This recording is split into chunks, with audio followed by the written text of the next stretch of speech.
Ada banyak sekali kasus pewafatan yang belum terpecahkan di Indonesia. Mungkin karena kurangnya barang bukti. Akan tetapi kejadian tersebut biasanya terjadi di masa lalu. Karena memang di masa lalu kecanggihan teknologi tidak seperti sekarang ini. Bisa jadi hal itulah yang menghambat terjadinya penyelidikan di TKP.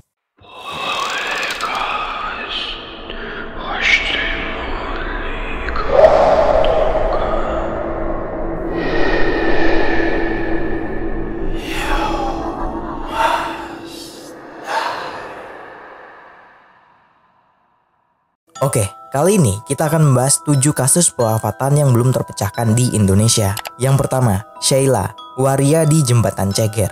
Pada tanggal 25 November 2015, telah ditemukan sebuah jasad di Kelurahan Ceger, Jakarta Timur pada pukul 01.40 malam.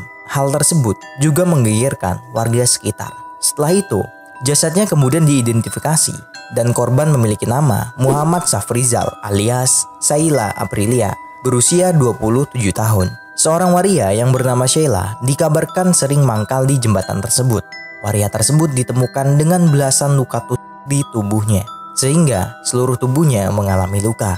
Menurut pengakuan saksi mata, saksi ini sempat mendengar teriakan minta tolong dari atas jembatan tersebut. Sayangnya, setelah diperiksa oleh beberapa saksi, tidak jauh dari lokasi korban, saksi melihat ada 2 orang laki-laki dengan menggunakan sebuah motor metik dan kemudian kabur. Sheila ini diduga bukan korban pencurian dengan kekerasan atau perampokan karena barang-barang berharga miliknya berupa 1 unit Honda Beat, tas wanita, dan sebuah tablet elektronik ditemukan di dekat jasadnya.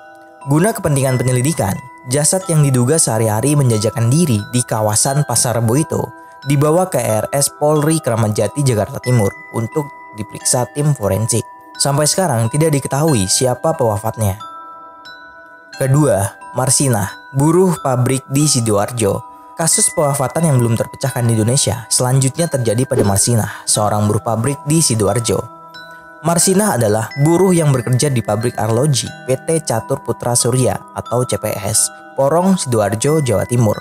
Dia termasuk menyuarakan pemenuhan hak-hak buruh oleh perusahaan. Marsinah dan rekan-rekannya memperjuangkan persoalan upah yang tidak sesuai dengan keputusan Menteri Tenaga Kerja nomor 50 tahun 1992 yang diteruskan bentuk surat edaran Gubernur KDH tingkat 1. Isinya meminta agar para pengusaha menaikkan gaji buruh 20%. Saat itu, upah buruh PT CPS sebesar Rp1.700 dalam sehari. Padahal, sesuai dengan keputusan Menteri, UMR Jawa Timur bernilai 2.250 per hari. Marsinah ini memprotes kebijakan perusahaan. Marsinah dan kolega melakukan aksi mogok pada 3 Mei 1993. Keesokan harinya, Marsinah ditemukan wafat di tengah hutan dengan bekas luka di sekujur tubuhnya. Tepatnya kasus pewafatan ini terjadi pada tahun 1993. Akan tetapi, sampai sekarang polisi masih belum menemukan dalang di balik kasus mengenaskan tersebut. Bahkan bukti yang ada juga belum cukup kuat.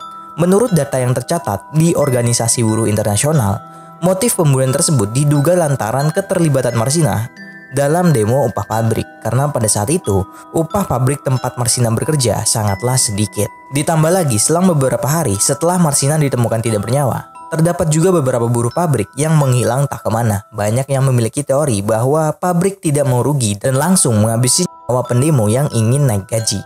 3. Aksena, anak kolonel yang ditenggelamkan. Kembali pada tahun 2015 silam, tepatnya pada tanggal 26 Maret, kampus UI tengah digegerkan dengan berita wafatnya siswa teladan yang bernama Aksena. Dia ditemukan mengambang tidak bernyawa di danau UI dengan 5 buah batu. Selain itu, terdapat tas yang terikat di punggungnya juga. Pada awalnya, kepolisian setempat menyatakan bahwa Aksena karena mewafatkan diri, mengingat bukti yang ditinggalkan sudah cukup jelas. Akan tetapi, ayah dari Aksena ini dengan tegas menyangkal keterangan polisi. Menurut sang ayah, anaknya adalah seorang yang sangat ceria dan pantang menyerah, dan juga dipenuhi dengan kehidupan yang bahagia. Menanggapi hal tersebut, polisi setempat langsung membuka kasusnya kembali dan mengeluarkan pernyataan baru. Akan tetapi, tersebut masih belum juga menemukan titik terang hingga saat ini.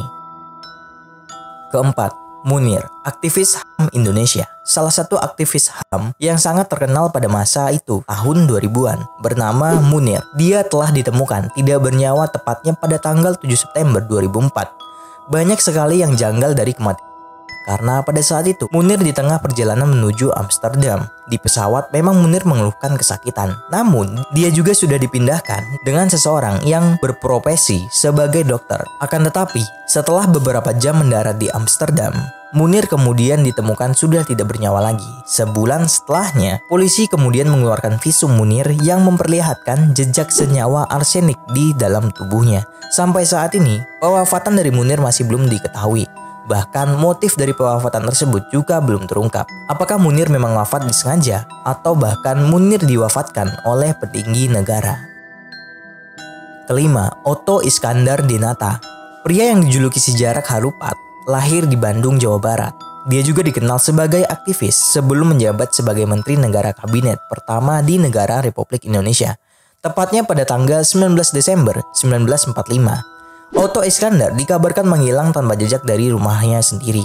Semua orang di sana sangat terkejut karena Otto merupakan orang yang sangat baik. Kabarnya, Otto pada saat itu diculik oleh suatu laskar asal Tangerang dan membawanya ke suatu tempat di Pantai Mauk.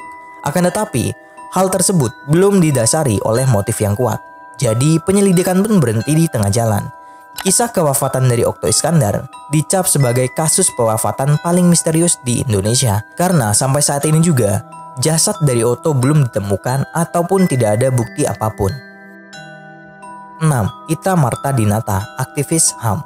Kasus pewafatan yang belum terpecahkan di Indonesia yang satu ini memang belum banyak diketahui publik, atau malah mungkin ditutup-tutupi oleh pemerintah yang berwenang pada saat itu. Bahkan tanggal wafatnya dan juga waktu kewafatannya belum jelas sampai saat ini. Kabarnya, Ita menghilang dan kemudian diwafatkan di suatu tempat. Akan tetapi, banyak yang bilang juga dia diwafatkan di rumahnya sendiri. Berita yang simpang siur itulah yang membuat penyelidikan menjadi terhenti di tengah jalan, mungkin karena kurangnya bukti dan kurangnya motif. Sehingga pemeriksaan dalam penyelidikan dihentikan pada saat ini. Padahal ia dikenal sebagai orang yang baik dan juga suka membantu sesama.